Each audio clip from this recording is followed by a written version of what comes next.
도깨비 방망이. 옛날에 욕심쟁이 형과 인정 많은 아우가 있었습니다. 그런데 형은 부모님을 모시기 싫어하였습니다. 형님, 부모님은 제가 모시겠습니다. 이렇게 하여 아우가 부모님을 모시게 되었습니다. 하루는 아우가 산에 나무를 하러 갔다가 개암나무 밑에서 쉬고 있는데 개암 하나가 뚝 떨어졌습니다. 개암은 먹음직스러웠습니다. 아우가 그 개암을 주워들고 아버지께 갖다 드려야지. 하고 주머니에 넣자 또 한 개가 뚝 떨어졌습니다. 이건 어머니께 드려야지. 조금 있으려니까 또 개암 2개가 뚝뚝 떨어졌습니다. 이번에는 자기가 먹을까 하다가 아니야, 이건 형님과 아주머니께 드려야지. 하고 주머니에 넣었습니다. 아우는 기분이 좋아 나무찜을 지고 집으로 막 가려고 하였습니다. 그런데 그때 또 개암 1개가 떨어졌습니다. 아, 이건 내가 먹어야겠다. 아우는 그 개암을 먹으려다가 그것도 주머니에 넣고 산을 내려오기 시작하였습니다. 어느새 날이 저물었습니다. 칠흑같이 어두운 데다 비까지 내렸습니다. 아우는 할 수 없이 길가에 있는 빈집으로 들어가서 헛간에 나무찜을 내려놓고 비가 그치기를 기다렸습니다. 그런데 어디서 두런거리는 소리가 들려왔습니다. 사람들이 오나 하고 내다보니까 저편에서 키가 큰 사나이들이 우르르 몰려오며 짓거리는 소리가 들렸습니다. 아우는 정신이 번쩍 나서 귀를 기울였습니다. 저 집에서 놀다 가세. 그렇게 하세. 그 집 마루가 넓어서 좋거든. 집에 들어서는 것을 보니 그것은 사람이 아니라 도깨비들이었습니다. 아우는 도깨비들이 무서워서 도망치려고 해도 달아날 사이가 없었습니다. 급한 대로 마루 위에 대들보로 올라가서 숨었습니다.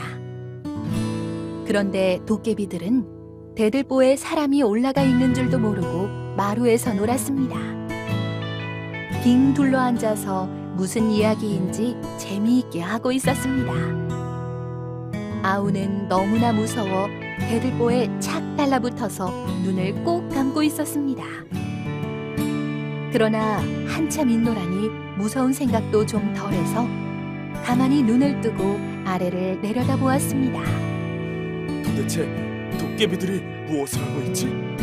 어둠 속에서 보니까 도깨비들은 번쩍번쩍하는 방망이 같은 것을 들고 마룻바닥을 탕탕 치며 나와라 뚝딱, 나와라 뚝딱.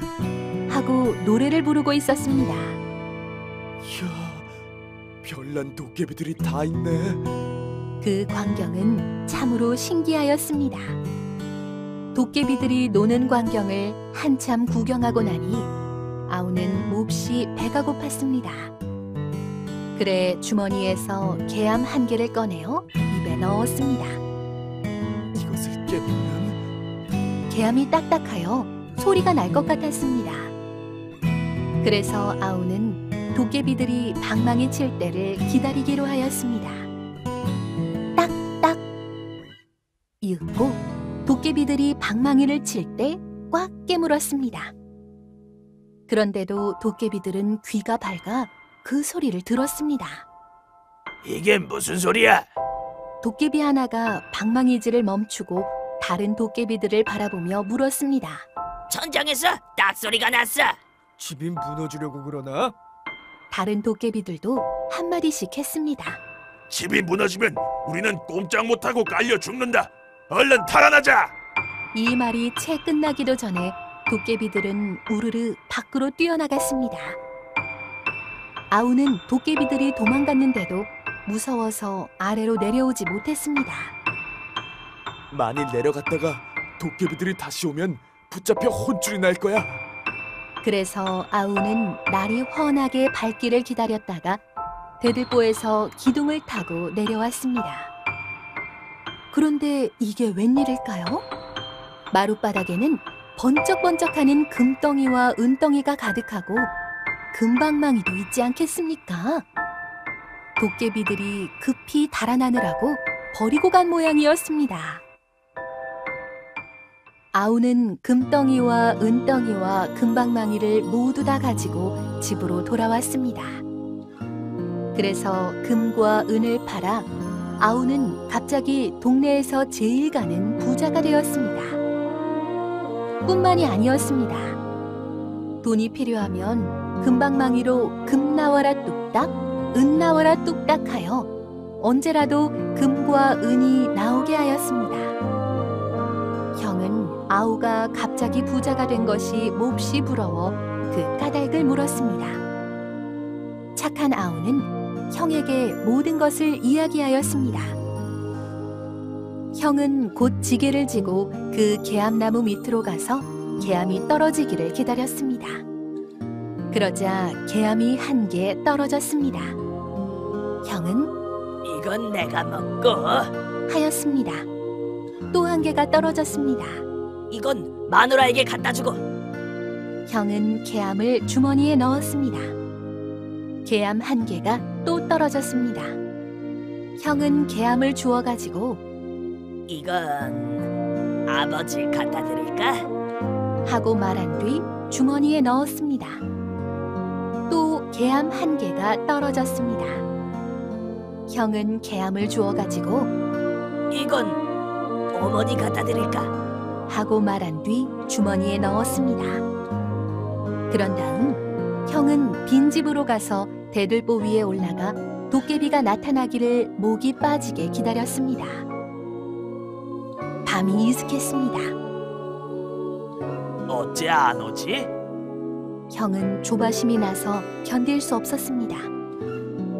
이때 두런거리는 말소리가 들리더니 도깨비들이 우르르 몰려왔습니다. 그러더니 금방망이와 은방망이로 마루를 두드리며 금 나와라 뚝딱, 은 나와라 뚝딱. 하며 놀았습니다. 형은 도깨비들을 놀래주려고 계암을 꽉 깨물었습니다. 그놈이 또 왔나 보군. 도둑놈 잡아라. 저놈을 놓쳐서는 안 된다. 고양각 같으니라고 잡아서 혼쭐을 내줘야지. 도깨비들은 대들보 위에 올라가 거기 있는 형을 다짜고짜 끌어내렸습니다. 예. 형은 벌벌 떨며 도깨비들에게 싹싹 빌었습니다. 제발 살려주십시오, 도깨비. 아니, 도선생님들. 난 아무 죄도 없습니다. 전번에는 내 아우가 여기에 왔다 갔지. 나는 처음 왔습니다. 그러나 도깨비들은 들은 채도 하지 않았습니다. 도깨비들은 형을 마루 한가운데 놓고 마구 두들기기 시작하였습니다. 내 놈 때문에 우리는 방망이를 잃어버렸단 말이야. 너를 두들겨서 종이장처럼 만들어줄 테다. 형은 도깨비들에게 얻어맞으며 소리쳤습니다. 제발 살려주십시오. 종이장이 되면 저는 마누라도 못 보고 죽습니다. 아이고, 나 죽는다. 종이장이 되기 싫다면 뱀장어 같이 만들어줄까? 그래, 그렇게 하자. 도깨비들은 형을 몽둥이로 두들기고 느려서 뱀장어처럼 만들어 놓고는 우르르 달아나 버렸습니다. 그 자리에는 금덩이도 은덩이도 금방망이도 없었습니다. 형은 뱀장어처럼 기다래져 가지고 몸을 휘청거리며 간신히 집으로 왔습니다.